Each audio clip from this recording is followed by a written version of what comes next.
Pode aumentar só um pouquinho meu retorno aqui, por favor.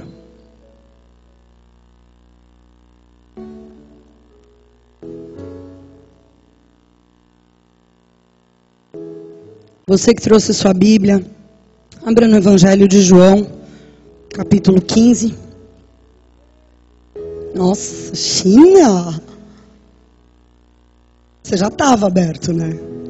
Você viu no Instagram. Ah, tô ligado.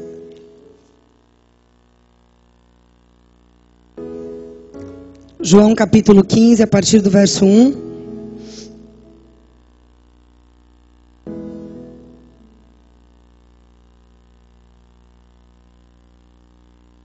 Vamos ler o texto até o versículo 9. Diz assim: Eu sou a videira verdadeira, e meu Pai é o lavrador. Todo ramo em mim que não dá fruto, Ele tira. E poda todo aquele que dá fruto, para que dê mais fruto. Vós já estáis limpos pela palavra que vos tenho falado. Está em mim e eu em vós. Assim como o ramo de si mesmo não pode dar fruto, se não estiver na videira, assim também vós, se não estiverdes em mim. Eu sou a videira, vós os ramos. Quem está em mim e eu nele, esse dá muito fruto, porque sem mim nada podeis fazer. Se alguém não estiver em mim, será lançado fora, como ramo, e secará, e os colhem, e lançam no fogo, e ardem. Se vós estiverdes em mim, e as minhas palavras estiverem em vós, pedireis tudo o que quiserdes, e vos será feito. Nisso é glorificado meu Pai, que deis muito fruto, e assim sereis meus discípulos. Até aí, verso 8. Põe a mão sobre a palavra, vamos orar. Pai querido e amado, essa é a tua palavra. E o Senhor Jesus é a videira verdadeira e nós somos como os ramos dessa videira.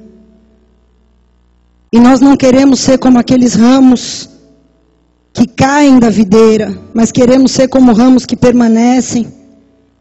E queremos entender como podemos fazer isso, Senhor, para que possamos dar muito fruto e nisso o seu nome seja glorificado.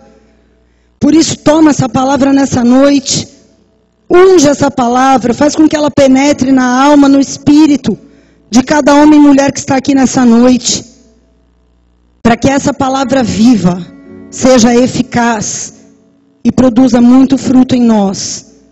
Porque tudo que nós queremos é ser seus discípulos e ser reconhecidos como tais nesse mundo, Senhor.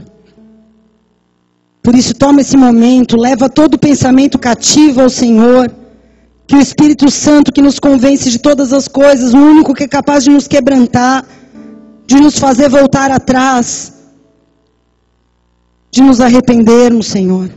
Que o teu Espírito tenha toda a liberdade nesse lugar, porque nós queremos ser ramos ligados na videira. Em nome de Jesus. Amém, queridos? Aleluia! Irmãos, não quero fazer clichê de retrospectiva 2014, mas amanhã começa o último mês do ano, né? E é inevitável, mesmo se a gente não tocar nesse assunto, cada um individualmente começa a fechar o seu balanço anual. Sim ou não? Só eu que faço isso? 24 horas por dia eu fico fazendo isso, na verdade, todos os dias. Mas eu acho que é natural do ser humano, nesse tempo cronos que a gente vive, onde a gente conta os dias, os meses, os anos, a cada fim de ciclo, naturalmente, a gente para dar uma olhada para trás e para analisar os resultados. Isso é da natureza humana, né? E aí eu fiquei pensando, se eu tivesse que preparar um relatório do meu ano, como seria esse relatório? E se fosse pedido a você, se o Espírito Santo te visitasse à noite e falasse, entre nós aqui, me prepara um relatório de 2014. Como seria o teu relatório? Eu sei como seria o meu, mas como seria o teu? Será que seriam mais resultados positivos ou negativos? Será que se você fosse colocar um gráfico nesse relatório, seria um gráfico de crescimento ou queda? Como seria esse relatório? Né?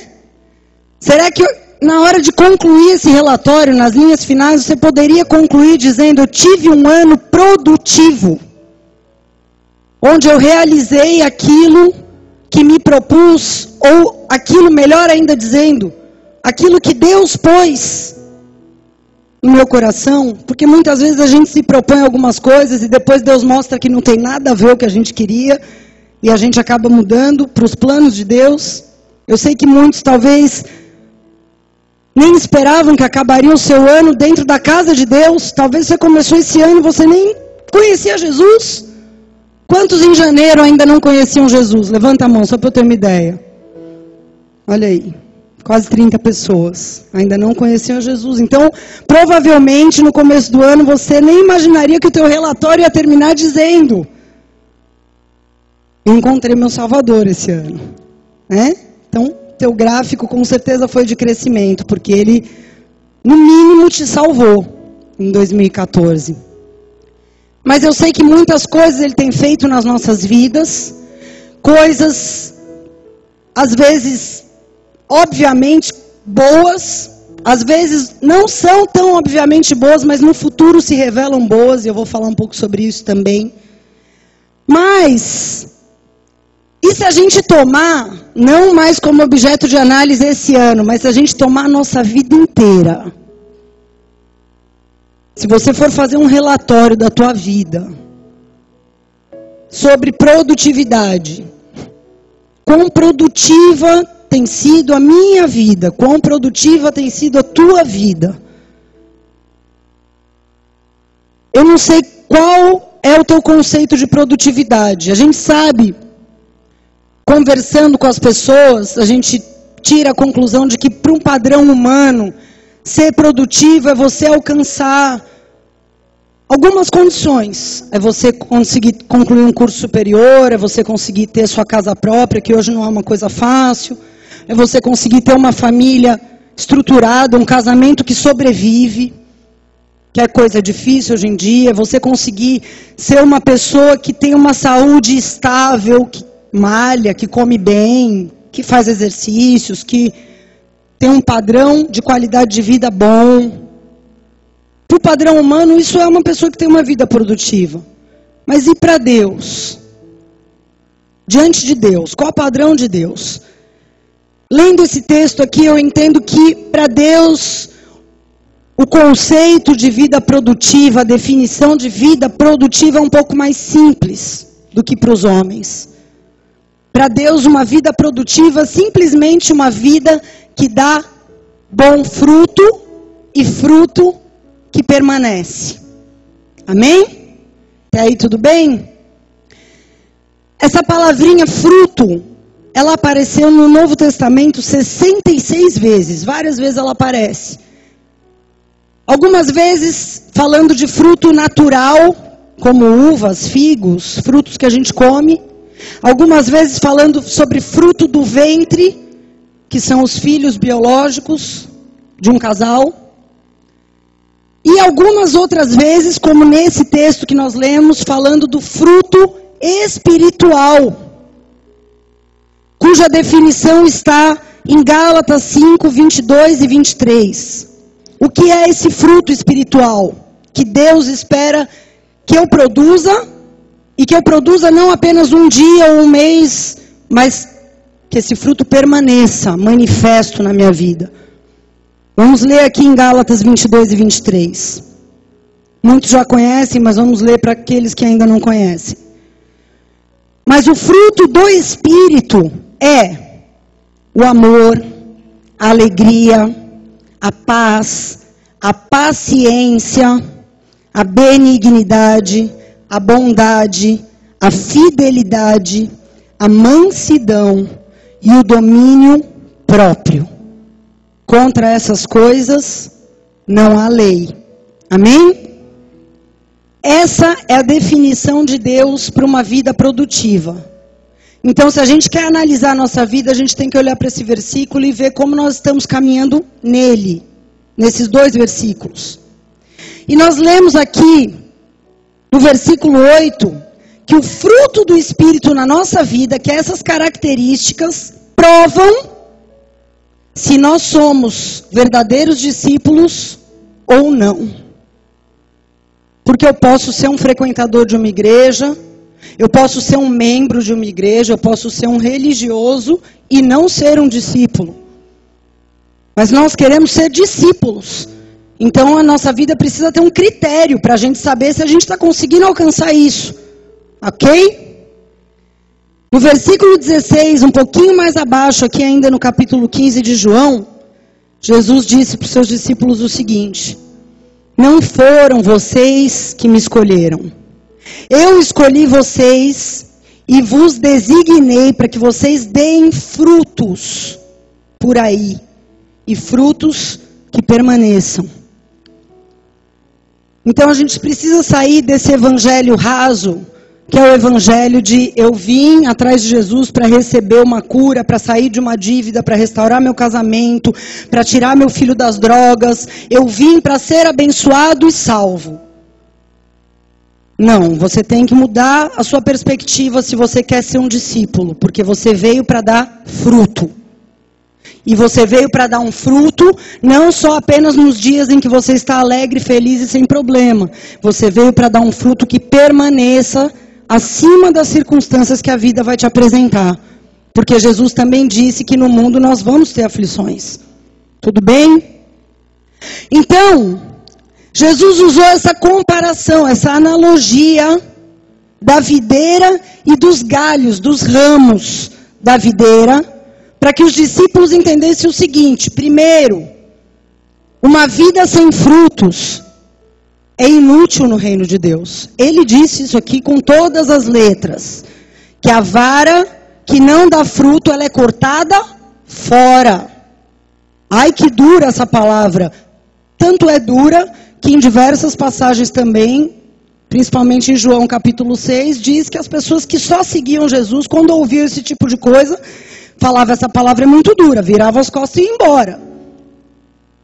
Mas ele disse isso: uma vida sem frutos, um ramo que não dá fruto, ele é inútil e ele é cortado fora.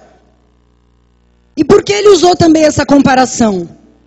Porque quando a gente olha para as coisas naturais, a gente consegue entender melhor as espirituais. Sim ou não? Porque as espirituais são invisíveis. Mas há coisas naturais que podem ser comparadas para que a gente entenda como o reino de Deus funciona. E da mesma maneira que uma planta, uma árvore natural, ela não dá fruto de qualquer maneira. Ou seja, existem condições para que uma árvore natural frutifique. Jesus usou essa comparação para dizer: assim também é com vocês, meus discípulos.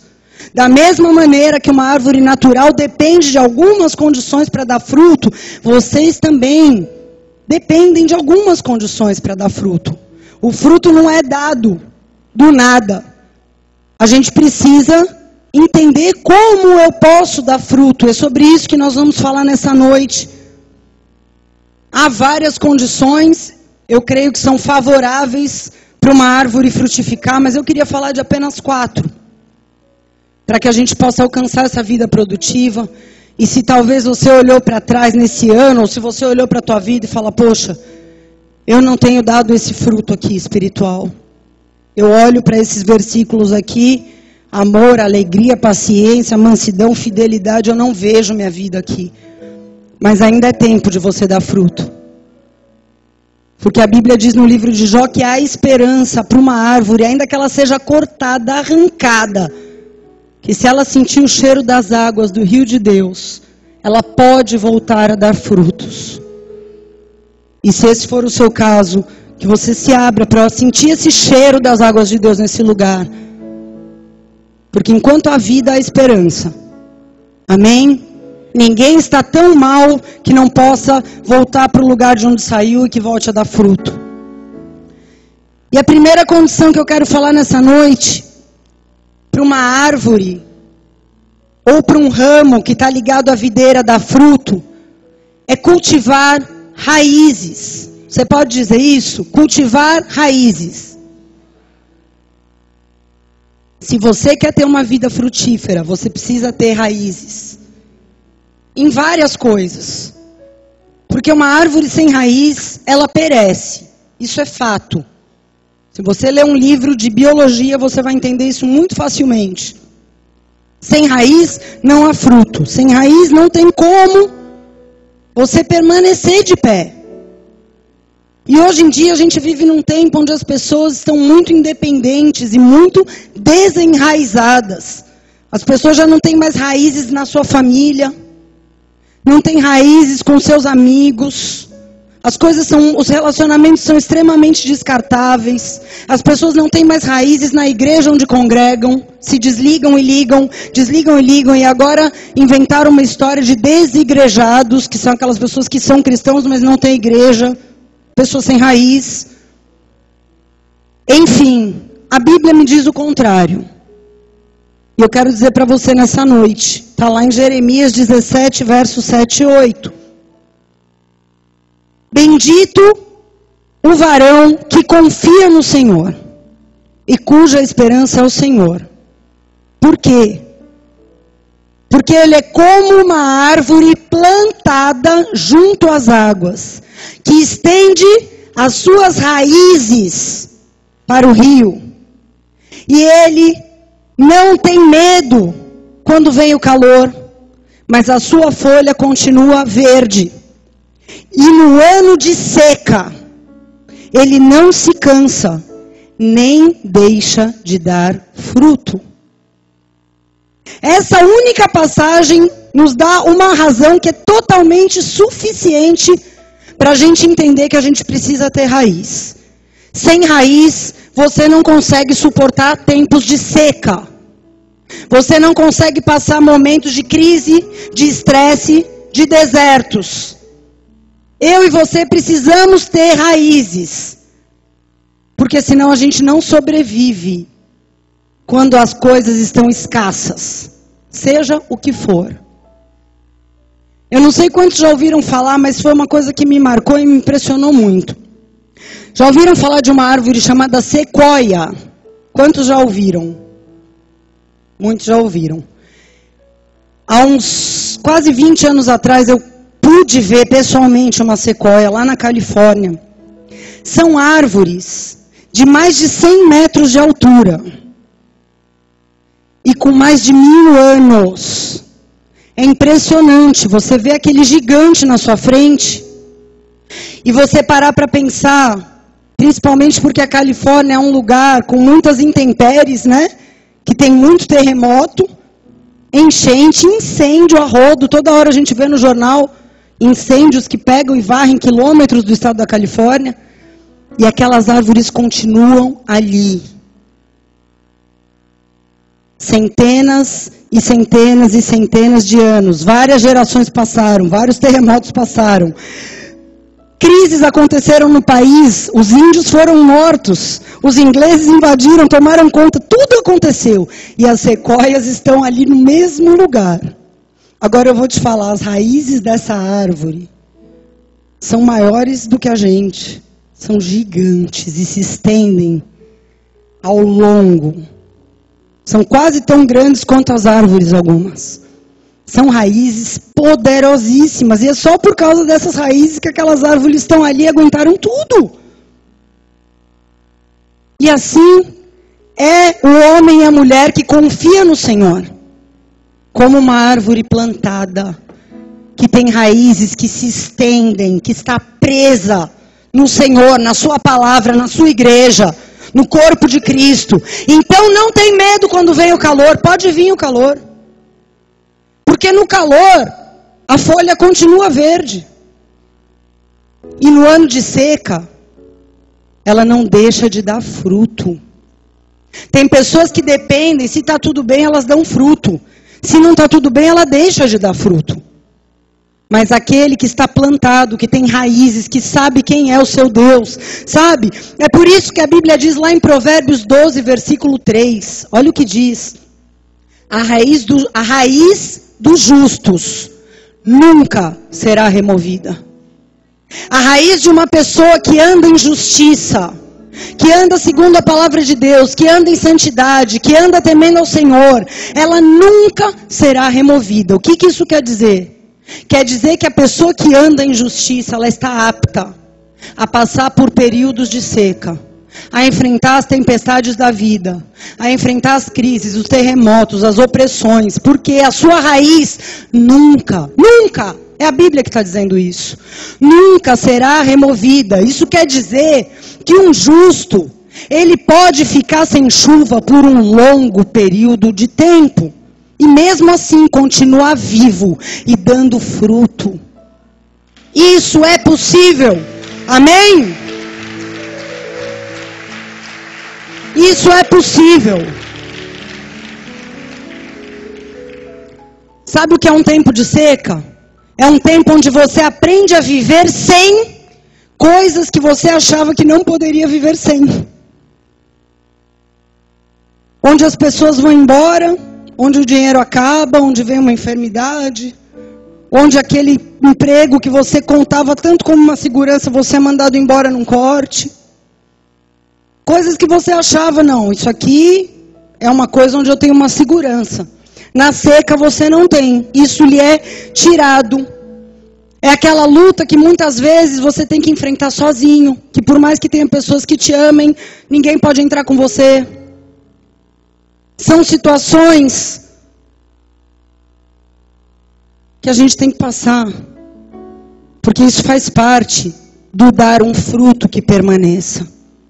Pessoas que não são provadas em momentos de seca, não podem dar um fruto que permaneça. Agora, se você pega uma planta que não tem raiz, o que acontece com ela no período da seca? Primeiro ela murcha, depois ela seca, depois ela morre. E tem pessoas que são exatamente assim. Que quando vem o período de seca, primeiro a pessoa que estava toda feliz, ela murcha. Depois ela seca, fica com o coração duro. E depois ela morre espiritualmente. E a pergunta é, como nós temos passado pelos períodos de seca da nossa vida? Será que a gente é como essa árvore plantada junto ao ribeiro de árvores com raízes que se estendem, vão longe? E mesmo no tempo da seca, a folha fica verde, não murcha, não cai o semblante, não desanima, não blasfema contra Deus, não pensa em olhar para trás, não pensa em se corromper? Ou será que a gente murcha, seca e morre, como uma planta que não tem raiz? Nós precisamos de raiz para enfrentar a seca. Sabe por quê? Porque um dia de seca, qualquer um sobrevive. Agora, meses e anos de seca, só quem tem raiz que sobrevive. A verdade é essa. Um exemplo eu vou dar com uma área que pega muita gente, financeira.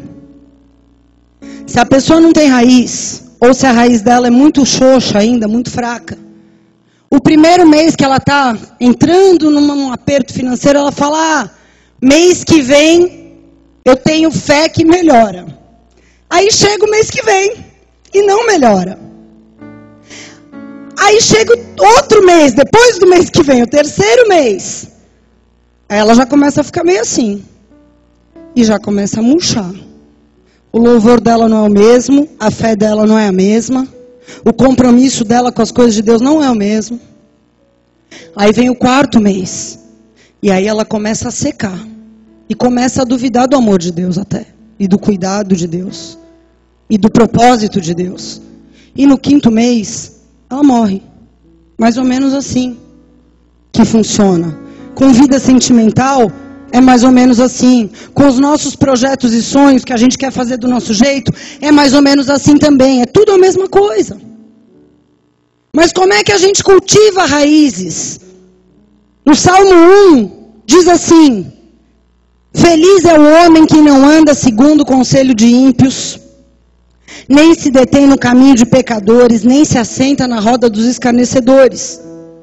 Porque antes ele tem o seu prazer na palavra do Senhor, e medita nela dia e noite. Porque esse será como uma árvore plantada junto a correntes de águas, e dará o seu fruto na estação própria, e a sua folha não cai, e tudo o que ele fizer prosperará. Então, isso quer dizer que se eu não buscar conselho de ímpios para os meus problemas, que se na hora que a coisa apertar, eu não buscar me refugiar em roda de escarnecedores para me distrair da opressão, mas se eu permanecer meditando na lei do Senhor dia e noite, a palavra diz que eu vou dar fruto na estação própria, no tempo certo, que a minha folha não vai cair, e que tudo quanto eu fizer vai prosperar, porque eu meditei na palavra do Senhor dia e noite no tempo da seca. A palavra de Deus, ela é a base para tudo na nossa vida. Se tudo estiver ruim, se o céu parece que está fechado, se quanto mais você ora, mais a assombração te aparece, fica com a palavra. Fica com a palavra, não se abala, põe sua raiz na palavra de Deus, creia, literalmente, de forma literal. Creia em tudo que a palavra te diz, e no tempo certo o teu fruto vai aparecer, porque você vive por fé e não por vista. Agora, deixa eu dizer uma coisa. Eu não posso confiar em alguém que eu não conheço. Você confiaria num estranho? Eu não confiaria numa pessoa que eu não conheço. Se eu estiver no meio de um problema, de uma tribulação, e aparecer uma pessoa que eu nunca vi na minha vida, e falar, confia em mim que eu vou te ajudar, eu não confio. E você não pode confiar num Deus que você não conhece. E se você não conhece a palavra de Deus, você não conhece a Deus, porque Ele é o verbo que se fez carne. Então o único jeito que tem é você meditar nessa palavra dia e noite, conhecer, perguntar, questionar, ler, comprar Bíblia de estudo que te explique as coisas, o A, o B, o C, o D. Mas porque você precisa conhecer o seu Deus, para que no tempo da seca você fale não. Eu sei o que a palavra diz sobre essa situação, eu sei o que a palavra diz sobre mim. Eu sei que Deus está me provando porque a palavra me diz isso. Eu estou entendendo esse propósito porque essa outra palavra me explica isso. Eu só posso conhecer, só posso confiar num Deus a quem eu conheço.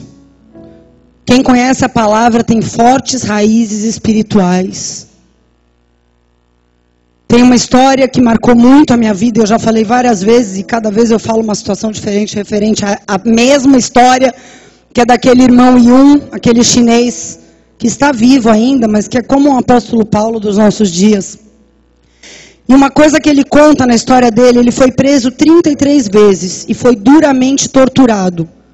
As torturas que ele relata, você tem que parar de ler o livro um pouquinho, porque você não consegue avançar muito sem chorar ou sem ter vontade de vomitar. E ele conta o seguinte, quando ele era criança, ele ganhou uma Bíblia. E na China comunista as Bíblias eram proibidas, mas Deus proveu uma para ele. E ele, dia e noite, ele ficava lendo e ele decorou grande parte da Bíblia. E ele fala no livro, em todas as minhas prisões, nas 33 prisões, eu dei graças a Deus. Porque aquele período em que eu pude ler a Bíblia, eu me lembrava dentro da prisão, porque dentro da cadeia não tinha Bíblia. E tem momentos que você vai estar em situações de pressão na rua, no trabalho, em outros lugares, que você não vai estar com a Bíblia. Mas o Espírito Santo que está em você vai te lembrar aquilo que você já conhece. E ele falou, aquilo me salvou. Porque se eu não tivesse engolido a Bíblia enquanto eu era criança, eu não tinha aguentado e eu tinha com certeza negado Jesus diante das torturas, porque ele foi muito torturado, muito violentado. E às vezes a violência que a gente sofre não é física, mas às vezes é emocional. Às vezes Satanás levanta pessoas para nos açoitar.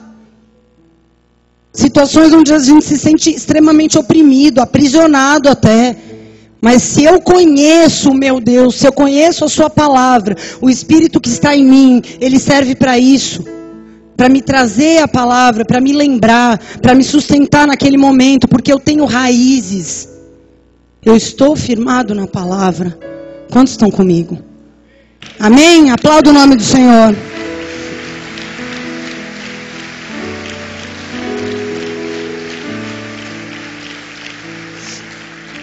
Aleluia.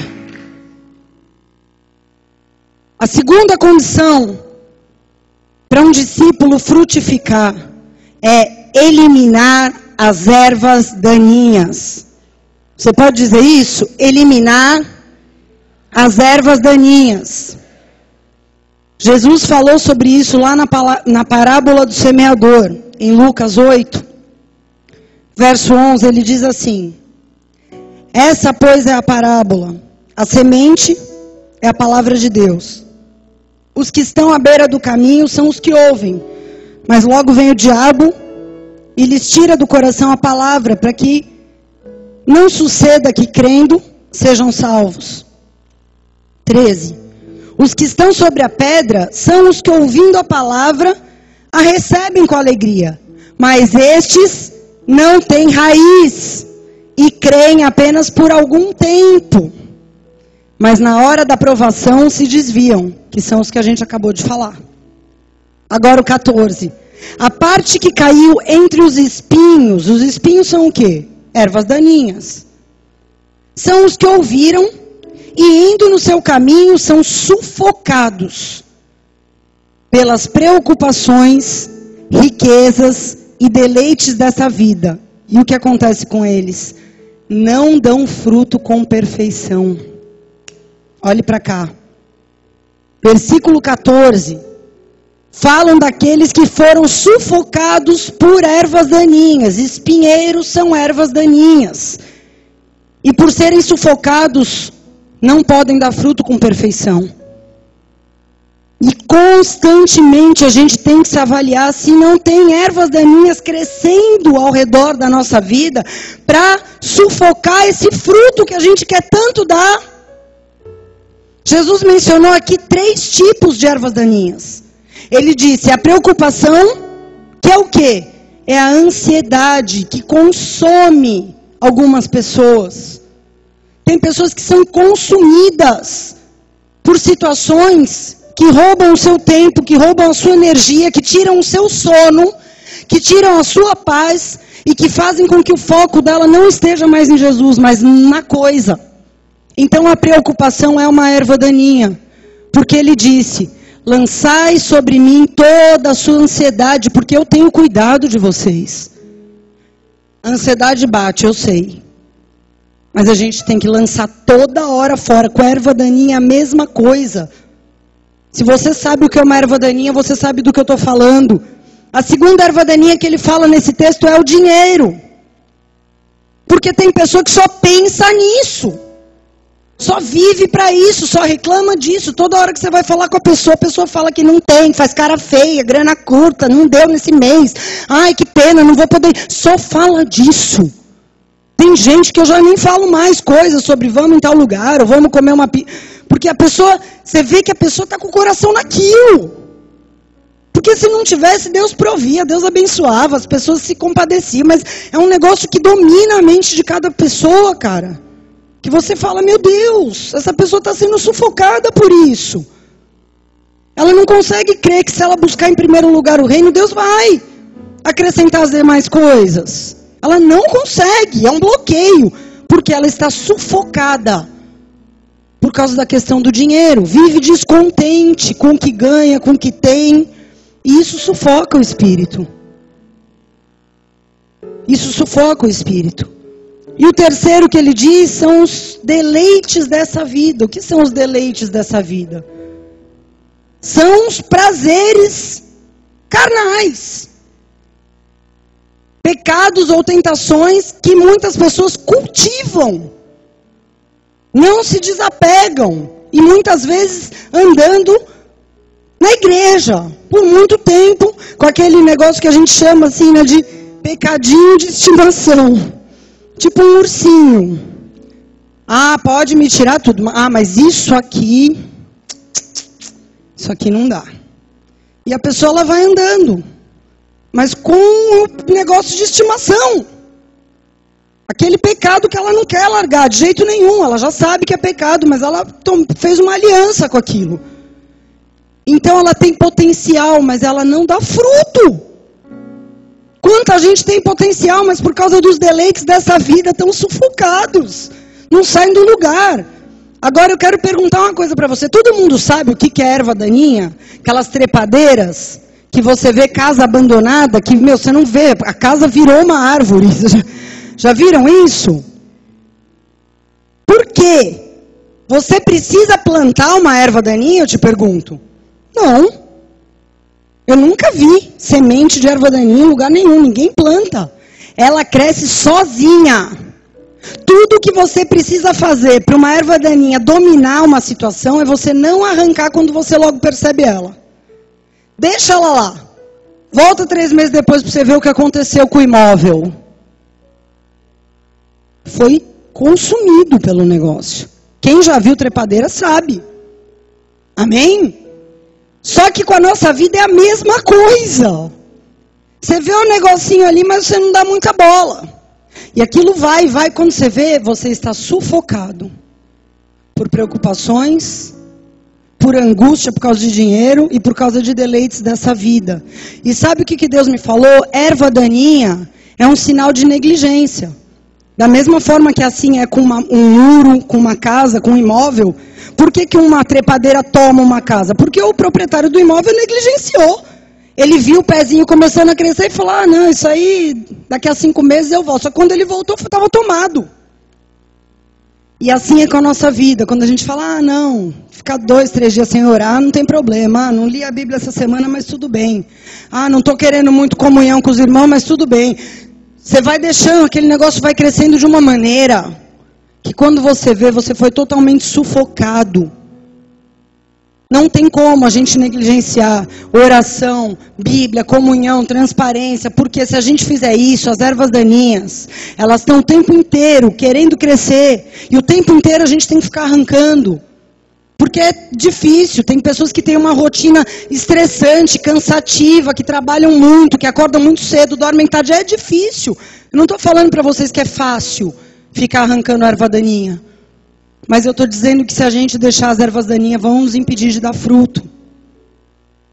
E isso é Deus falando com a gente, porque está na palavra. Amém? A terceira condição para frutificar, muito importante, é cooperar com a poda de Deus na minha vida. Você pode dizer isso? Eu preciso cooperar com Deus quando Ele me poda. Nós lemos lá em versículo 1 e 2 de João 15. Toda vara que não dá fruto, Ele corta fora. Mas a vara que dá fruto, que é boa, Ele poda. Diga, ai! Para quê? Para que dê mais fruto. Está escrito aqui na Bíblia. Eu não sei se alguém aqui é jardineiro profissional. Tem algum jardineiro profissional no nosso meio? Você? Nossa, mano, do jeito que você vai lá e corta as folhinhas? Meu Deus, que medo. Edward Mãos de Tesoura, né? O que acontece quando você vai podar uma árvore natural, tá? Se eu for podar essa árvore aqui. Tem 2 ações que envolvem essa poda. Primeira ação, cortar fora os galhos que não estão dando fruto, que já morreram, mas estão ali ligados, eu preciso cortar eles fora, como Jesus falou aqui no versículo 2. E os galhos que estão bons, eu preciso aparar. E aparar significa quase arrancar fora também, para que eles possam dar mais frutos. Mas eu quase acabo com o galho bom. E é isso que Deus faz. Uma vez eu vi meu pai é podador profissional também. E tinha uns eucaliptos lindos. A gente tinha uma chácara quando eu era criança e ele plantou um bosque de eucaliptos. Uma paciência para os eucaliptos ficarem com quase 3 metros, super bonito. Um dia ele catou uma escada e falou, eu vou podar os eucaliptos. Ele deixou praticamente o tronco e uns toquinhos assim. Ficou a coisa mais horrível. Aí eu, leiga, né? Eu não sou profissional na poda. Eu falei, meu, o que você fez? Demorou 6 anos para o negócio crescer. Você praticamente destruiu. Ele falou, não. Eu arranquei os galhos ruins e os bons eu aparei. Eu falei, não, você não aparou. Você praticamente destruiu. Eu fiquei retrucando. Eu falei, meu, isso não existe, tá horrível. Era melhor derrubar a árvore logo, né? Só que verdadeiramente, passaram-se uns 4, 5 meses, estava uma copa linda, maravilhosa nos eucaliptos, estavam muito melhores do que antes. E produzindo pinhas, a coisa mais linda. Realmente, antes eles não estavam nem dando fruto, eles só estavam com as folhas verdes. E passaram a dar fruto. Então, o que eu quero te dizer é o seguinte, um leigo, quando está olhando, ele acha o seguinte, podar é tirar só as folhinhas secas, né? Superficial, o leigo. Mas o podador profissional não, ele mete a tesoura. Ele não tem medo de cortar, porque ele sabe que mesmo o galho bom precisa de corte, sem dó. E nós somos leigos e Deus é um podador profissional. Top, expert. E a gente não entende muitas vezes porque a gente acha que Deus só vai tirar as folhinhas secas da nossa vida. As coisinhas ruinzinhas. Eu já fumava, não fumo mais. Parei de mentir, não estou mais manipulando, já estou conseguindo respeitar mais as pessoas. Deus, sou um galho bom. Estou dando fruto. E a gente acha que isso aqui, né? Deus já tirou as folhinhas secas, tá tudo bem. Tudo bem, Deus tira as folhinhas secas, mas Deus também toca partes vivas e produtivas da nossa vida. E aí, muitas vezes, a gente não entende. E a gente fica chateado e frustrado. Às vezes a gente fala, meu casamento tá bom. Aí Deus vai lá e toca no casamento. Ai, meu Deus, o que está acontecendo? Achei que estava tudo bem. Aí passa aquela situação, o casamento fica muito melhor. Eu estou bem aqui nesse emprego. Aí Deus vai lá, toca no profissional. Ai, meu Deus do céu, o que eu vou fazer da minha vida? E daqui a pouco Deus vem, levanta. Ai, não, meu ministério é uma bênção. Nossa, você não sabe a unção que está sobre a minha vida. Você não tem noção. Aí Deus vem, fala, peraí, calma. Aí você fala, não, mas eu não estou entendendo, eu quero servir a Deus, eu achei que eu era útil. Aí Deus te trata, te massacra e te levanta numa unção muito mais poderosa e numa humildade muito maior. Então, eu estou dizendo o seguinte, coisas que aparentemente a gente acha que, poxa, mas tinha necessidade, ai caramba, não estou gostando não. Deus toca coisas boas para que elas sejam melhores, coisas frutíferas para que elas deem mais fruto e fiquem muito mais produtivas do que já estão. Agora, a poda é legal, é agradável? Não. Não é. Tem hora que você acha que você não vai nem aguentar. Vou te ser bem sincera. Não é agradável, mas eu quero te dizer que se você quer ser um discípulo que dá muito fruto, ela também não é opcional para você. Então é o seguinte, ou você aceita a poda, ou você não aceita ser discípulo. A verdade é essa, porque se a gente quer crescer, e se a gente quer dar mais fruto, porque ele disse aqui, nisso é glorificado o meu Pai, em que vocês deem muito fruto. Você quer que Deus seja glorificado na tua vida? Eu quero. Então, se você quer dar muito fruto, e cada vez mais fruto, você vai ter que se submeter à poda. Então, quando a gente lembra, ai Senhor, o Senhor é glorificado na minha vida, então, quando eu dou mais fruto, e para isso eu tenho que ser podado? Sim. E você tem que se lembrar de quem está te podando é um Deus bom. Um Deus que te conhece melhor do que você. Porque Deus conhece áreas obscuras da nossa vida que a gente acha que a gente não tem.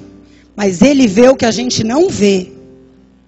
Então Ele vai lá e poda mesmo. E aí a gente fica confuso, fica frustrado, porque a gente não entende. Se a gente é um galho bom, por que estou sendo podado? Poxa, achei que eu estava bem nessa área, Senhor. O que está acontecendo? Querido, se você não está devendo nada para o diabo, se você não está em pecado, fica tranquilo. Você não pode confundir poda com castigo. Amém? Consequência do pecado é uma coisa. Poda é outra. São coisas diferentes. Então, se você está em paz, em transparência com Deus, com as pessoas, tá tudo bem, tua vida está na luz, você está andando na luz, fique em paz. Porque Deus vai ser glorificado na tua vida e você vai dar mais fruto. Porque aquele que poda, poda porque vê potencial na vara, vê potencial no ramo. Ele vê em nós um potencial que a gente desconhece. Então Ele poda para que a gente dê mais fruto. E como é que Deus me poda? Como é que Deus te poda? Usando 3 P's. Diga: pessoas, problemas e pressões. Principalmente pessoas. Fica tranquilo, tá? Por quê? Porque as pessoas nos afrontam, nos ferem, testam a nossa paciência. E as pessoas revelam muitas vezes a nossa motivação. Porque a gente fala uma coisa, mas quando a pessoa vem nos testar, a gente revela depois outra coisa. E aí Deus nos poda para tratar a motivação.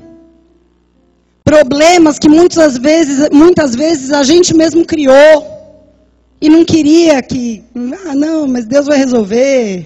Está na luz, está na cruz, mas você não quer a consequência do problema que você criou.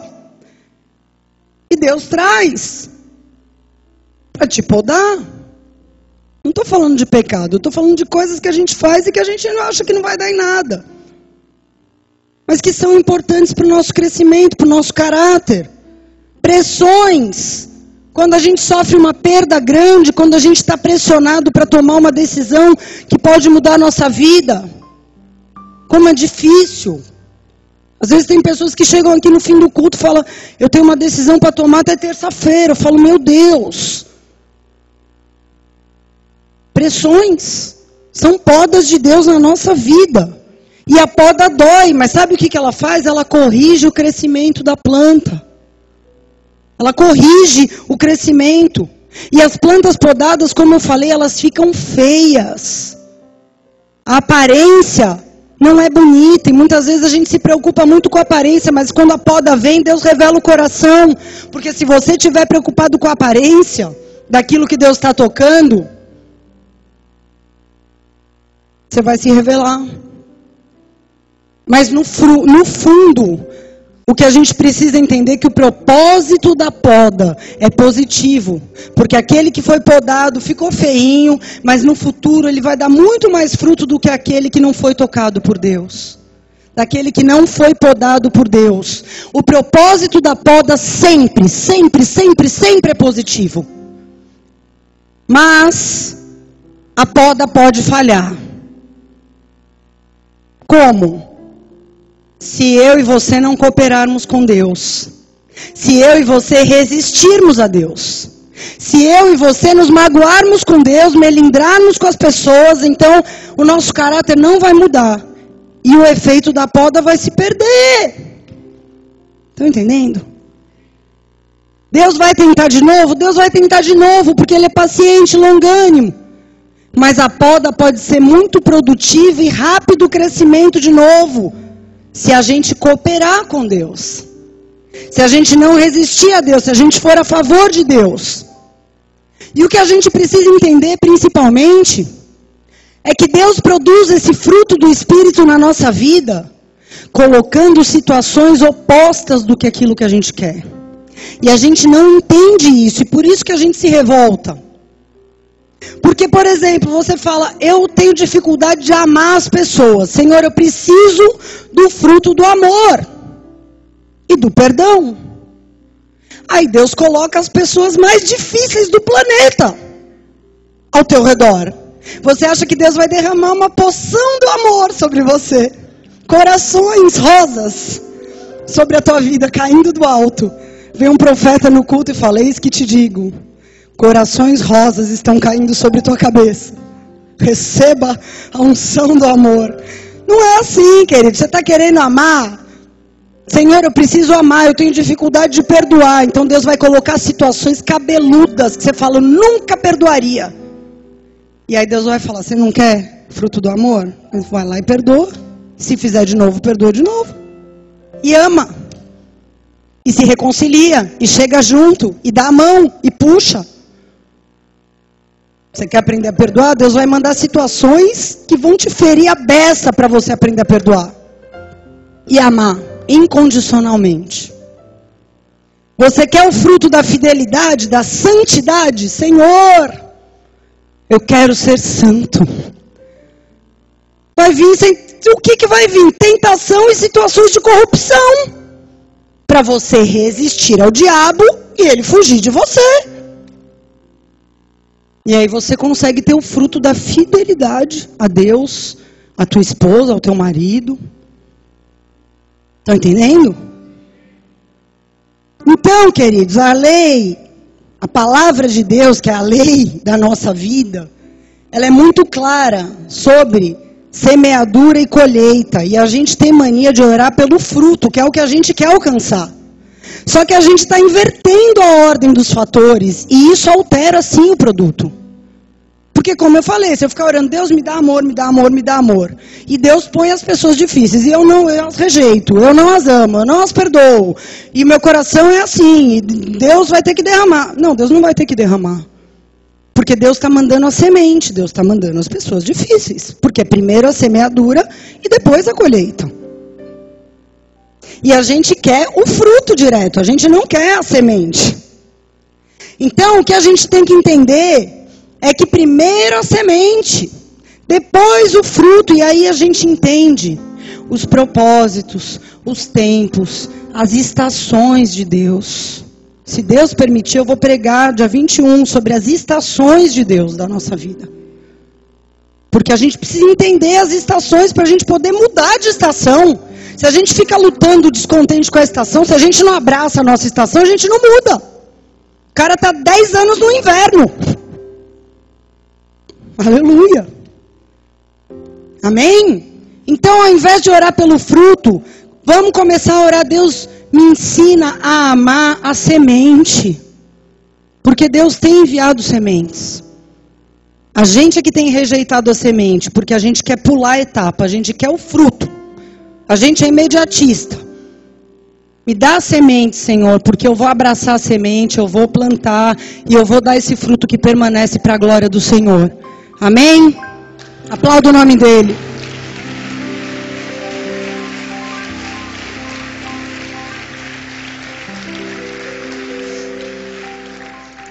Porque só quando a gente entende isso, é que a gente consegue cumprir a quarta condição. Que é aguardar a colheita. Diga, aguardar a colheita. Diga para o teu irmão, crescimento leva tempo. Não é instantâneo.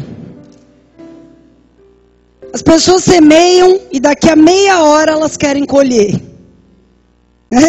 Nego semeia, peraí que eu vou no banheiro e já volto para ver se deu fruto. Não aguenta esperar. Quantos já plantaram aquele feijão no algodão no copo em casa? A gente quer viver o evangelho do feijão no algodão. Essa é a verdade da nossa vida. Eu também sou assim. Fazer o quê? Isso é da natureza humana. A gente quer plantar um negocinho que daqui a um dia, ai que bonitinho, já está brotando. Daqui a 2 dias, nossa, como cresceu. Só que no 5º dia já morreu. Não é um fruto que permanece. Não tem raiz, não está no solo, não está na terra fértil. É frágil demais, é legal. Pô, que legal você vê um negócio rápido, né? Pô, demais. Também gosto. Mas não permanece. Tão rápido quanto cresce, morre. não vinga. E a gente tem que vingar. Agora você pega um carvalho. O carvalho, para ele atingir a maturidade dele, leva 60 anos. Mas ninguém arranca o bicho do lugar. Devagar e sempre. Junto. Não tão rápido quanto eu gostaria, mas constante, estável, firme, com raiz, sem erva daninha. Tudo bem? Você decide se você quer ser um feijão no algodão ou um carvalho. É você que decide o evangelho que você quer viver.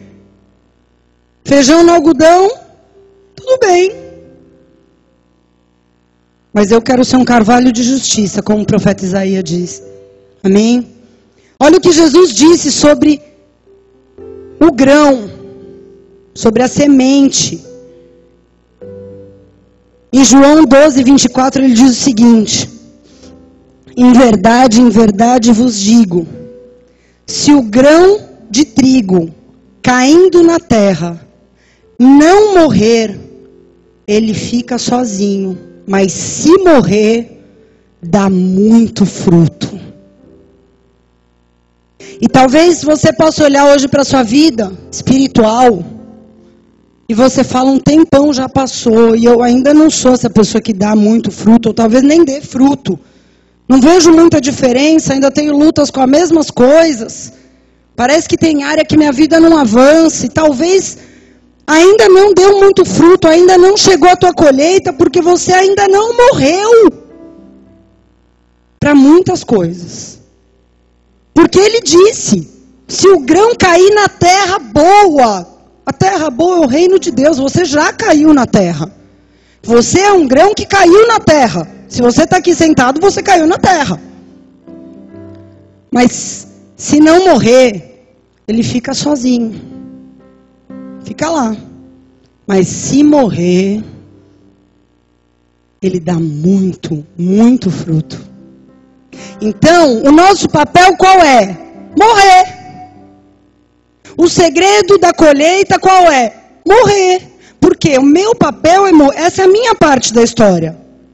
Que eu falei que a gente tem que cooperar com Deus na poda e a gente tem que cooperar com Deus nisso aqui também. Eu tenho que entender qual é a minha parte e qual é a parte de Deus nesse negócio. A minha parte é me comprometer a morrer. A matar a velha mulher todos os dias que ela tenta se levantar. Todos os dias que ela tenta se ressuscitar. Eu tenho que matá-la. Esse é o meu papel. E Jesus disse o quê? Que ele vai fazer a obra. Se eu fizer a minha parte. Se eu permanecer. Guarda essa palavra. Permanecer. Nosso papel é permanecer nele, viver para ele, depender dele, ter comunhão com ele. Porque se a gente estiver ligado nele, a gente não vai conseguir viver mais para nós mesmos. Porque o Evangelho nos confronta, o Espírito Santo nos constrange, nos incomoda. E mesmo que você morra mais lento do que a pessoa que está do seu lado, você vai morrendo aos poucos, para você mesmo. E se você permanecer nele, ele disse, vocês vão dar fruto se permanecerem em mim. Eu vou fazer a obra no meu tempo. Amém? Uma vez eu li uma história muito interessante. Em 1968, um cientista encontrou numa escavação de uma tribo indígena, ele encontrou um colar de sementes. E quando eles foram avaliar quanto tempo tinha aquele colar, na datação de carbono, aquele colar tinha mais de 600 anos. 600 anos. E ele resolveu catar uma semente do colar e plantar. E a semente, curiosamente, brotou. E cresceu. E se tornou uma planta. Isso quer dizer que ela ficou adormecida por 600 anos, mas que o potencial de vida ainda estava nela. Então talvez você possa estar espiritualmente adormecido. Isso não quer dizer que o potencial de vida de Deus não está em você. Mas se você hoje ouviu essa palavra e falou, não, eu quero voltar a dar fruto. Ou se eu nunca dei fruto, agora é a hora que eu quero começar a dar. Não importa, porque Você pode estar há anos adormecido, mas há um potencial divino, há um potencial de vida dentro de você. E se você voltar hoje a se ligar na videira, a se ligar, você vai ser um ramo frutífero. Não importa qual a tua condição, não importa qual a minha condição, não importa quanto tempo você tem de igreja, quanto tempo você conhece o Evangelho. O nosso papel é nunca nos desligarmos da videira. O nosso papel é permanecer, porque ele disse: permanecei no meu amor. Versículo 9 de João 15. Permaneçam no meu amor. Porque aquele que começou a boa obra na nossa vida, ele é fiel para completar. Ele é fiel para fazer você frutificar, para fazer a sua vida ser uma vida onde Deus é glorificado quando as pessoas que te cercam olham para você. É para isso que você existe. Nada mais do que isso. Você não existe para ganhar dinheiro, você não existe para ser um nome famoso, conhecido em lugar nenhum. Você existe para dar muito fruto. Fruto que permaneça. Não pense o contrário. Se o teu foco está em outra coisa, você está equivocado. Se é que você quer ser um discípulo, se é que você quer ser uma discípula. É para isso que Deus te criou. Para que você seja um ramo ligado na videira verdadeira. Um ramo não foi feito para ser cortado e lançado no fogo. Um ramo foi feito para dar muito fruto. Muito fruto. E é isso que Deus tem para a tua vida. Então somente se agarre a esse propósito. Se agarre nele. Jesus, eu quero permanecer no Senhor. Se eu me afastei, se eu me equivoquei, se eu me enganei, se eu me deixei sufocar por preocupações, por dinheiro, por deleites. Não sei, Senhor, o que foi que aconteceu que eu deixei de dar fruto. Ou, se você ainda é uma pessoa que está dando fruto, ore. Fala: Deus, eu quero me submeter à poda. Porque eu quero dar mais fruto. Me capacita, me sustenta, vem com o teu espírito de fortaleza e me poda, porque eu quero ser isso aqui. Amém? Feche teus olhos aí no teu lugar. Baixa a tua cabeça.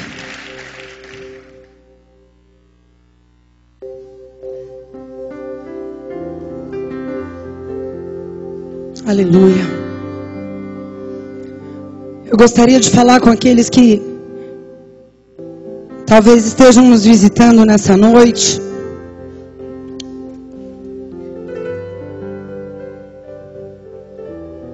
E se você olha para a sua vida, se você olha para o teu ano, você avalia que você poderia estar melhor. E se você não tem Jesus, eu posso te afirmar isso. Sua vida pode ser muito melhor. E para você ser um ramo que dá fruto, você primeiro tem que se ligar na videira verdadeira, que é Jesus Cristo. Como nós falamos nessa noite. Só Ele pode te oferecer uma nova vida, um novo tempo. Te dá a oportunidade de reescrever a tua história. De sarar você na sua alma, de todos os traumas, de todas as dores. De todos os sentimentos de fracasso, de vazio. Talvez, segundo um padrão humano, talvez a tua vida seja boa. Porque a salvação não é só para quem é fracassado. A salvação é para todos aqueles que querem ter uma vida eterna e uma vida com um propósito maior do que adquirir coisas nesse mundo. A salvação é para esses. Seja rico ou pobre, não importa. E eu quero te dizer isso nessa noite. Porque a tua vida pode mudar e você pode começar a ser uma pessoa frutífera. Não só pelo padrão dos homens, mas para Deus. Uma pessoa que dá frutos para um Deus que quer se apresentar a você hoje. Se esse é o desejo do teu coração, onde quer que você esteja, eu quero te pedir que levante a tua mão direita bem alto, porque eu quero te ajudar a fazer uma oração. Essa oração não pode ser feita por mim, ela tem que ser feita por você. Porque a Bíblia diz que a gente tem que confessar com a nossa boca que Jesus Cristo é o Senhor. E assim nós vamos ser salvos, se a gente crer no nosso coração. Você que levantou a tua mão, eu vou te ajudar a fazer essa oração. Diga assim: Senhor Jesus, nessa noite, eu te entrego a minha vida. Porque eu quero ser um ramo ligado na videira. Eu quero ser um ramo que dá fruto, que permaneça. Por isso, nessa noite, eu te entrego a minha vida, porque eu quero ser ligado a Jesus Cristo. Eu quero começar uma nova história. Eu quero te conhecer, Senhor. Eu quero criar raízes. Eu quero arrancar as ervas daninhas da minha vida. E eu quero cooperar com o teu trabalho em mim. Por isso, coloca em mim o teu Espírito Santo, para que ele me ensine a andar contigo, a confiar em ti e me traga paz. Em nome de Jesus. Eu quero orar por vocês. Continue com a tua mão levantada. Pai, eu quero te agradecer e te louvar nessa noite por cada homem, por cada mulher que de uma forma tão corajosa, Senhor, entrega a vida ao Senhor nessa noite. Eu quero pedir e clamar para que o teu Espírito Santo possa marcar a vida deles de uma forma sobrenatural, de uma forma que o homem não pode fazer. Que o teu Espírito Santo venha com uma alegria que eles não conhecem, com a paz que eles não conhecem. E que essa noite faça separação entre o antes e o depois da entrada do Senhor na vida deles. Como igreja nós os abençoamos, bendizemos a vida de cada um, para a glória do Senhor, em nome de Jesus. Amém. Aleluia. Aplauda o nome do Senhor. Queridos, vocês que fizeram essa oração pela primeira vez, nós queremos que vocês saibam quão importante foi essa oração que você fez. E nós queremos poder te dar uma Bíblia, queremos poder te dar um abraço, anotar o teu nome, para que você saiba que você não está sozinho nessa decisão. Que eu um dia fiz essa oração, e cada pessoa que está aqui um dia fez essa oração, e as nossas vidas foram mudadas. Então eu quero pedir que vocês não saiam daqui hoje sem passar por aquele balcão onde tem uma luzinha vermelha, porque aquelas pessoas só estão ali por causa de vocês, para recebê-los e para dizer o quão importante vocês são para Deus e para essa igreja. Amém? Sejam bem-vindos em nome de Jesus.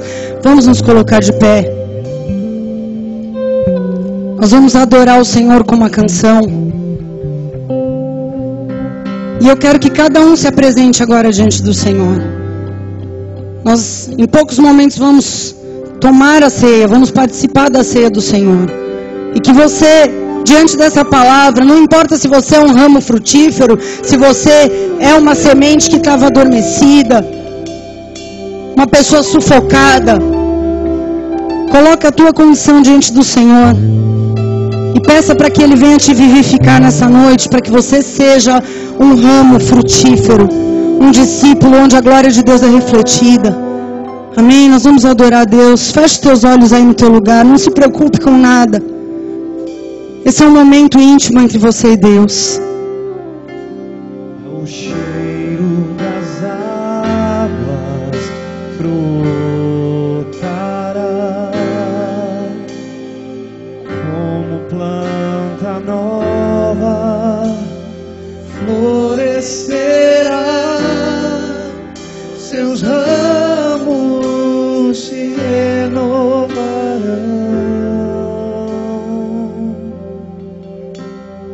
não cessarão os seus frutos, e viverá ao cheiro das águas brotará como planta nova, florescerá, seus ramos se renovarão,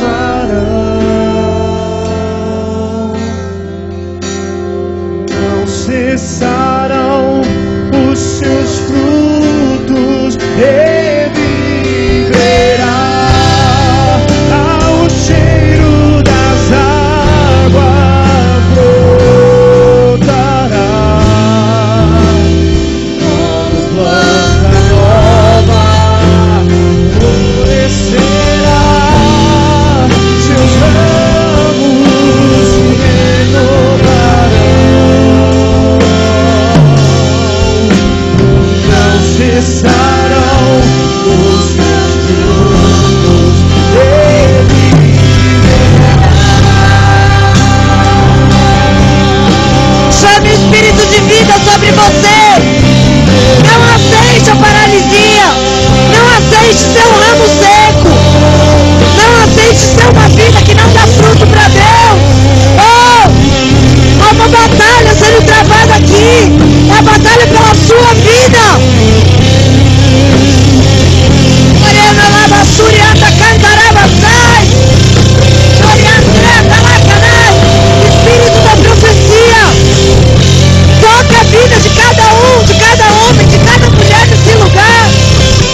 seus ramos se renovarão,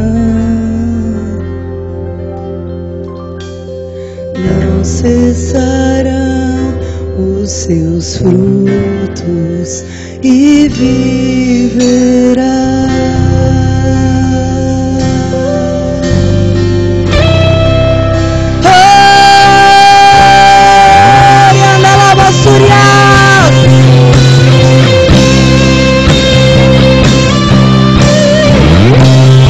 Declare que você vai florescer como uma planta nova, que os seus ramos se renovarão, que os seus frutos não cessarão.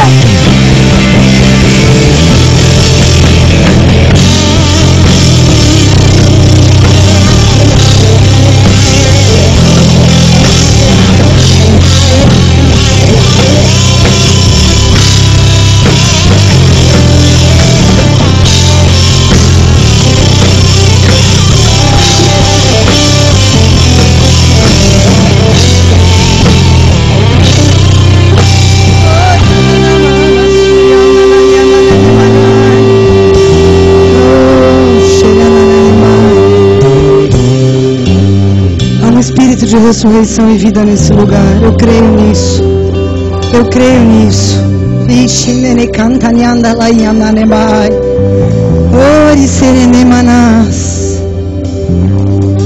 Permaneça adorando ao Senhor, permaneça adorando ao Senhor enquanto os diáconos,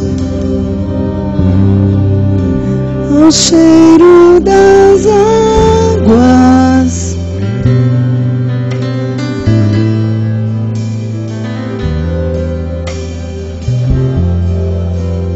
florescerá, seus ramos se renovarão, não cessarão os seus frutos e viverá ao cheiro das águas.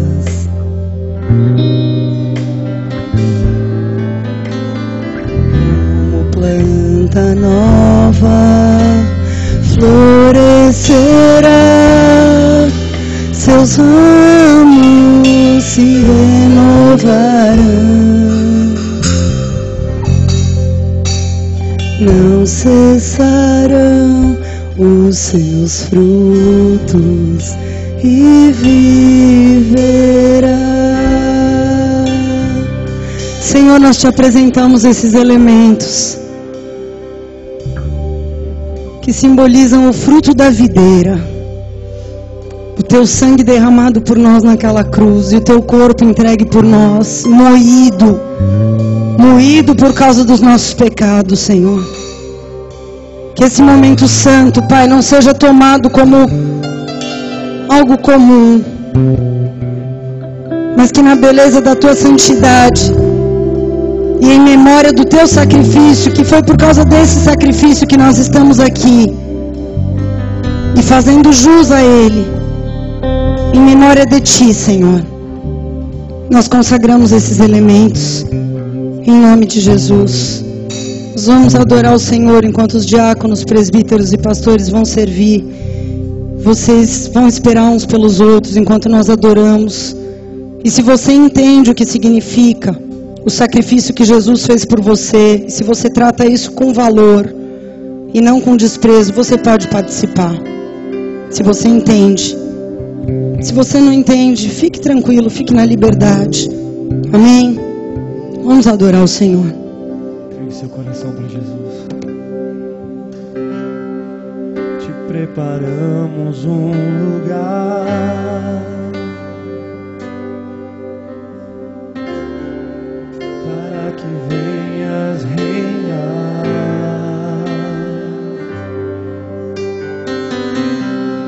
Te preparamos um lugar, Senhor,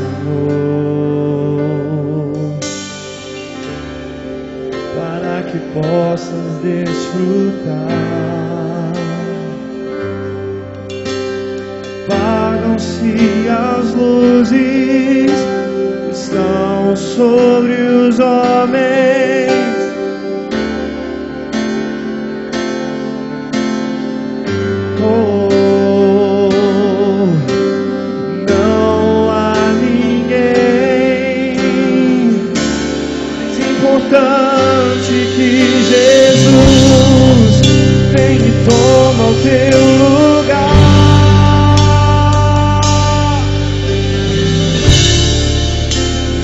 toma o teu lugar, Senhor Jesus, vem e toma o teu lugar,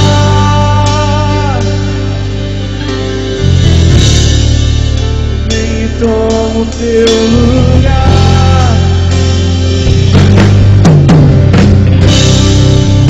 Preparamos um lugar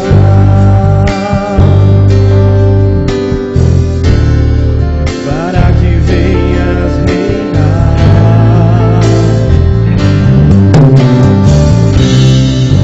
Preparamos um lugar, Senhor, para que possas desfrutar, desfrutar.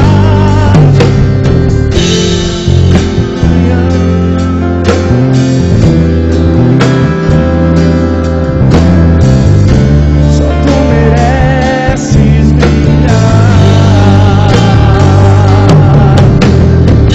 Não há ninguém mais importante que Jesus.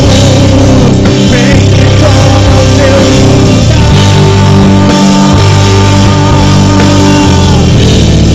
Vem e toma o teu lugar.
Vem e toma o teu vem e toma o teu lugar.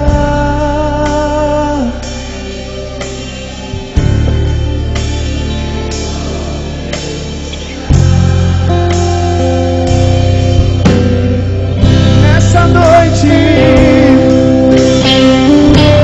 noite, Senhor, vem e toma o teu lugar. Vem e toma o teu lugar. Vem e toma o teu lugar.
que o Cordeiro receba a recompensa no seu sofrimento, que o Cordeiro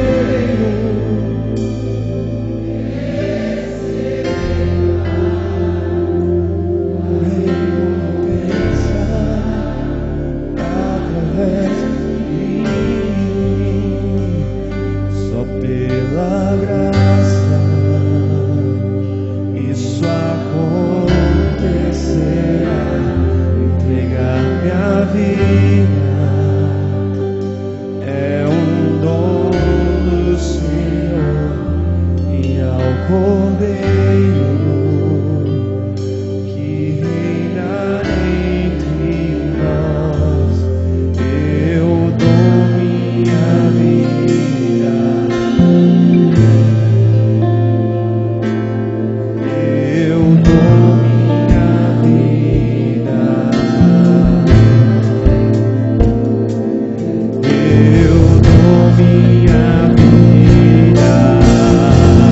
Levante a sua voz como oferta.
Deseja isso, declare mais alto.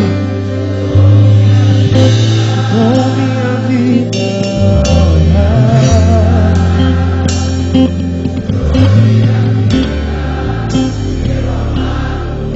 declare: eu te dou minha vida.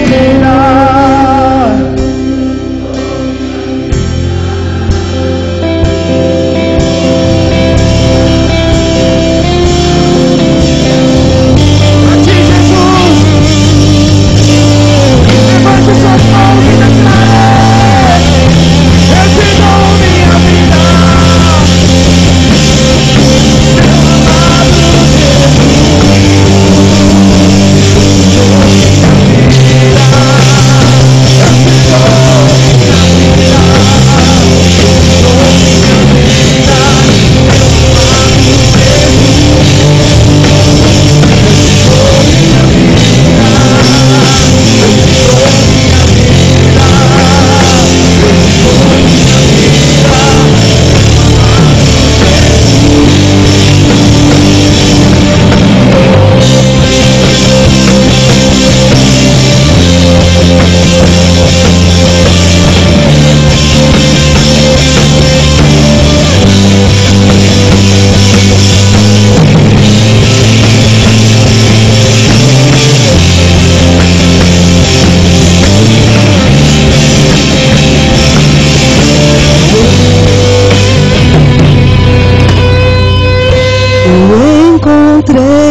teus altares, Jesus, Rei meu e Deus meu.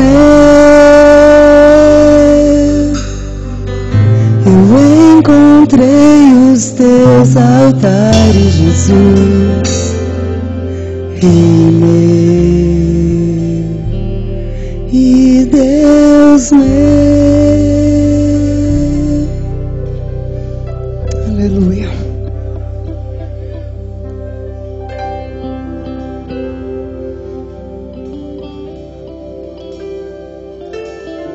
A palavra do Senhor diz: e tomando o pão, e havendo dado graças, ele o partiu e deu aos discípulos, dizendo: isso é o meu corpo, que é dado por vós. Fazei isso em memória de mim. Semelhantemente, depois da ceia, tomou o cálice e disse: esse cálice é o meu novo pacto, em meu sangue, que é derramado por vós. Mas eis que a mão do que me trai está comigo à mesa. Porque, na verdade, o Filho do Homem vai, segundo o que está determinado. Mas ai daquele homem por quem ele é traído. Então eles começaram a perguntar entre eles quem ia fazer isso. E levantou-se também entre eles contenda sobre qual deles era o maior. E Jesus disse: os reis dos gentios dominam sobre eles, e os que sobre eles exercem autoridade são chamados benfeitores. Mas não será assim entre vocês. Antes o maior seja como se fosse o mais novo, e quem governa seja como quem serve. Pois qual é o maior? Quem está na mesa ou quem serve? Porventura não é quem está à mesa? E eu, porém, estou entre vocês como quem serve. Mas vocês são os que têm permanecido comigo nas minhas provações. Esses são aqueles que Jesus chama para estar com Ele na mesa. Não são pessoas perfeitas, mas são aqueles que têm permanecido com Ele nas suas provações. São aqueles que têm buscado ir contra a maré para cultivar raízes, que têm lutado contra as pressões para arrancar as ervas daninhas, que têm entendido os tempos de Deus, as podas de Deus, que têm cooperado com Deus, aqueles que estão dispostos a entregar a sua vida, como nós estávamos cantando aqui, por aquele que deu a vida por nós, aqueles que têm permanecido com Ele nas suas provações. Quando eu leio esse trecho, eu entendo que Deus não espera que nós sejamos perfeitos para estar sentados na mesa dele, mas Ele espera de nós essa disposição em permanecer. Nem todos estão dispostos. Muitos querem comer o que a mesa oferece, mas nem todos estão dispostos a permanecer com Ele nas provações. E eu glorifico a Deus pela vida de cada um nessa noite que tem no coração essa disposição. Glorifico a Deus pela sua vida, amém? Porque da mesma forma como Ele fez na noite que Ele foi traído, em memória dEle nós fazemos hoje. Temos feito a cada mês. Para que a gente não se esqueça que o importante não é ser perfeito, o importante é se dispor a permanecer. Amém? O importante é se dispor a ser uma vara que dá fruto. Aconteça o que acontecer. Doa o que tiver que doer. Que esse cálice, esse pão nessa noite sirvam como remédio para a tua alma, para a minha alma. Que sirva como uma vitamina para o teu espírito. Que o espírito de fortaleza seja suscitado em você. Um novo fôlego diante das lutas, diante das provações, das tentações. Porque a Bíblia diz que para aquele que não discerne o corpo e que toma indignamente, verdadeiramente a ceia é um veneno. Mas para aqueles que se dispõem a permanecer com Ele nas provações, isso é um remédio milagroso. para todos os males que podem estar afligindo a nossa alma. Porque esse é o corpo, é o símbolo do corpo e do sangue que já pagaram o preço por nós. Tudo que a gente tem que fazer é permanecer. Amém? Por isso, Senhor Jesus, como na noite que o Senhor foi traído, nessa noite nós tomamos o pão. Tomamos esse cálice, o fruto da videira, Senhor.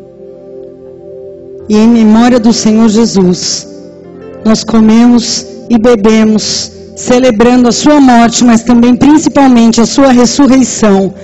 Em nome de Jesus. Amém. E amém. Comamos e bebamos. Deus não está morto, Ele vive em mim. Filho poderoso, forte como um leão. Não está morto, Ele vive em mim. Rugido poderoso, forte como um leão. Não está morto, Ele vive em mim. Rugido poderoso, forte como um leão. Não está morto, Ele vive em mim. Rugido poderoso, forte como um leão.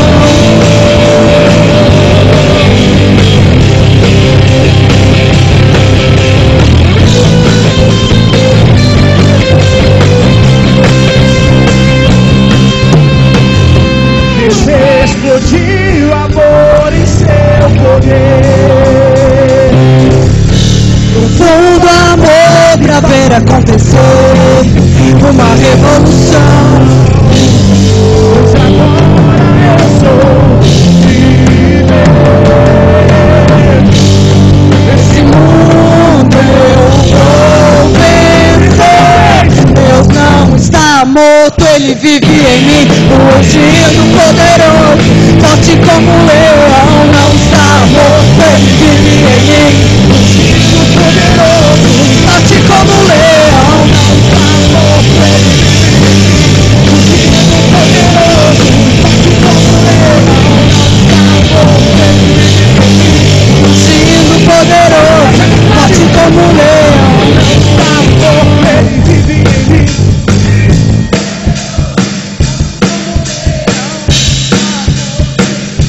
Que a sua fé em ação, declare isso bem alto. Não está morto, Ele vive em mim. Não está morto, Ele vive em mim. Rugido poderoso, como um leão. Não está morto, Ele vive em mim. Rugido poderoso, forte como um leão. Não está morto, Ele vive em mim. Rugido poderoso.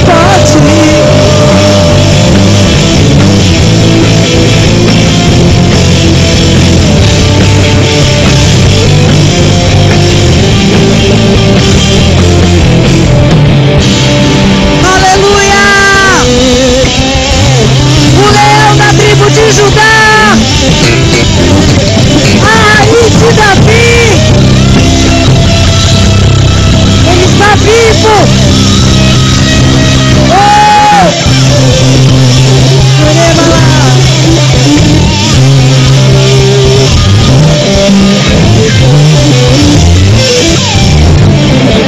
Te amamos, Jesus.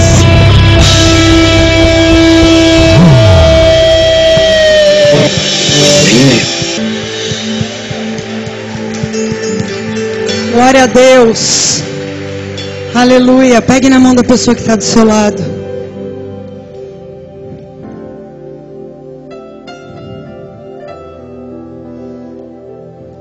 Seja cheio do renovo, dos brotos, dos ramos, dos frutos, de tudo aquilo que o Senhor quer fazer através de você.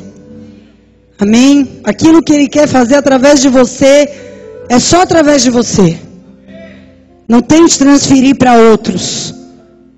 Deus vai levantar outras pessoas para fazer outras coisas, mas aquilo que Ele quer fazer através de você, é através de você. Seja um ramo frutífero, amém? Levante a mão do seu irmão, porque se Deus é por nós, quem será contra nós? Agindo Deus na minha vida, quem me impedirá? Oremos todos. Pai nosso que estás nos céus,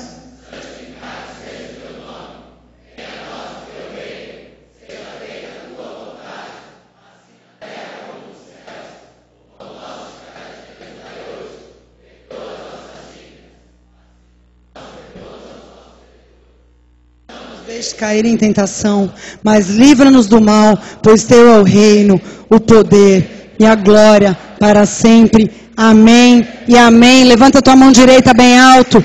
Que o amor de Deus Pai, que a graça do Senhor Jesus Cristo e a consolação do Espírito Santo estejam sobre a tua vida, te dando toda a condição de frutificar por onde quer que você for. Eu te abençoo. Vai para uma semana de paz, em nome de Jesus. Reina sobre os